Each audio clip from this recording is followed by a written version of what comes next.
Hello everyone, this is Shivangi. Welcome to shift classes. Video हम discuss करने वाले हैं non tariff barriers and its types. गैर tariff प्रतिबंध और उसके प्रकार दोनों ही लैंग्वेज में हम जो है इसको डिस्कस करने वाले हैं। तो चलिए स्टार्ट करते हैं। तो नॉन टैरिफ बैरियर्स क्या होते हैं, उनके नाम से ही पता लग रहा है। वो रिस्ट्रिक्शन जो टैरिफ के अलावा है। ठीक है, टैरिफ क्या होता है? जो टैक्स इम्पोर्ट्स पे लगाया जाता है गवर्नमेंट के द्वारा। नॉन टैरिफ बैरियर भी गवर्नमेंट के द्वारा ही लगाया जाता है, लेकिन ये टैक्स से अलग होते हैं। यहाँ पे जो कंट्री है वो इंट्रोड्यूस करती है कुछ ऐसी रिस्ट्रिक्शंस को जो इंश्योर करती है उनके काम को, जो उनके सिटीजन के लिए बेस्ट इंटरेस्ट हो, मतलब उनके हित में हो, उनके जो सिटीज़न हैं, उनके जो नागरिक हैं, उनके हित में हो। तो ये जो रिस्ट्रिक्शन होती है, इसका इम्पोज करने का जो इंटेंशन होता है वो क्या है कि जो नेशंस हैं अराउंड द वर्ल्ड, उनके साथ जो ट्रेड है उसको डिफ़िकल्ट बनाना। ठीक है, कि कोई भी देश आपके देश में इजीली जो है अपना सामान नहीं बेच सकता है। ठीक है, तो रिस्ट्रिक्शन लगाई जाती है। अब ये किस तरीके की रिस्ट्रिक्शन होती है? पहली रिस्ट्रिक्शन अगर हम देखें या हम नॉन टैरिफ बैरियर्स का टाइप देखें तो पहला है हमारा लाइसेंस। तो लाइसेंस, यहाँ पे कुछ कंट्री में लाइसेंस का इस्तेमाल किया जाता है इम्पोर्टेड गुड्स के लिमिट करने के लिए कि वो ज़्यादा ना भाई उनके देश में आए।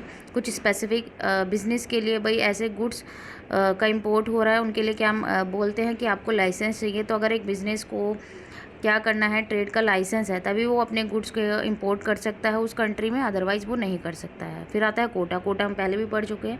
तो यहाँ पे जो क्वांटिटी है गुड और सर्विस की, उसमें लिमिट कर दी जाती है कि भाई आप इस मतलब एक लिमिट सेट कर दी जाएगी, आप इससे ज़्यादा क्वांटिटी जो है अब हमारे देश में इंपोर्ट नहीं कर सकते हैं। ठीक है, अपने देश मतलब वहाँ से एक्सपोर्ट होगा और हम इंपोर्ट नहीं कर पाएंगे।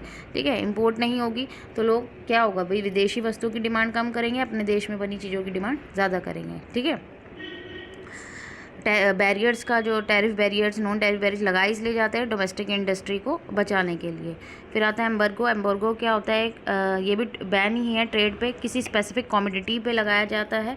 ठीक है, एक स्पेसिफिक, ये स्पेसिफिक कंट्री से भी हो सकता है कि किसी एक कंट्री पे है, दूसरी कंट्री पे नहीं है।